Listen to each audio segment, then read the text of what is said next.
golfing great Arnold Palmer once said, golf is deceptively simple and endlessly complicated. Kind of like life itself, right?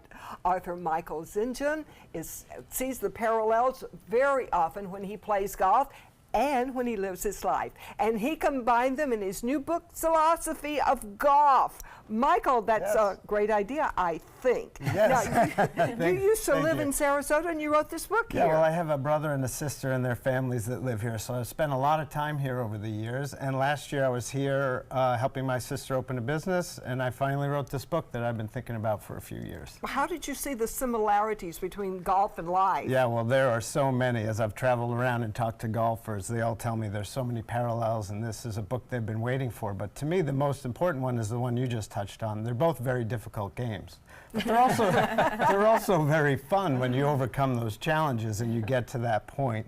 You know, it's taught me a lot about acceptance and patience and integrity. You know, your earlier segment about the politician who, you know, golf's the only game where you call a penalty on yourself. And if that politician had called a penalty on herself, like you said, early on and said, you know, I did this, it was wrong, and we're going to move on now, everything probably would have been forgiven and moved on, but she didn't do that. But that's a great lesson you can learn in golf, is being impeccable with your word, because even though nobody sees you, whether you call a penalty or not, you know. And that's one of the important lessons. So what's your golfing background? Yeah, so I'm not a great golfer. I'm a 14 handicap, which is a little better than average. And I'm not a perfect person. All the things in the all the things. Really? Have you on this show? Right. So that's what this is about. None of us are. You can't be perfect at golf. The best golfers in the world miss all the time, and we all miss in our lives all the time. The thing is to, you know, see the shot that you want to hit, commit to the moment of impact, do everything you can to hit it, and then let go. And what happens, happens, and you adjust accordingly from there.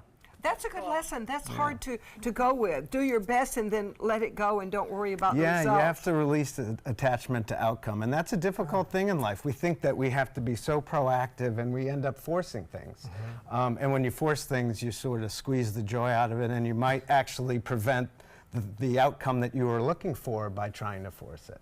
Now, this is the golf instruction book. How do you relate it to life? Yeah, so it's a fun setup. It's set up like a golf course. There's 18 holes, as I said, teaching different things like acceptance and patience.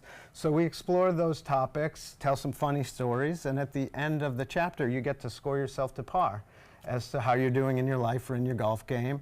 And then I give some pro tips and some practice drills so you can work on those concepts. So you can see if you're winning? Yes, yes, yes. And again, you know, it's about identifying your weaknesses and working on those. We can all work on the things that we're good at. That's easy. But you don't get better, and you don't really bring your best when you do that. When you're working on the things that you're not great at, that's how you get a better score, and that's how you live a happier life. You know, all this rings a bell, so we know it's really, really true. Yeah. How did you develop this philosophy? Yeah, well, again, it's not just for golfers, it's for anybody, but, you know, it sort of came to me. I was in the music business for 20 years, and I wasn't happy doing that, and I wanted to do something different and spread some positivity. And I actually had this dream about if you visualize the shot, hit the shot, commit to hitting the shot, and then release attachment to outcome, that'd be a great way to play golf. That's what you dreamed? And a great way to live life.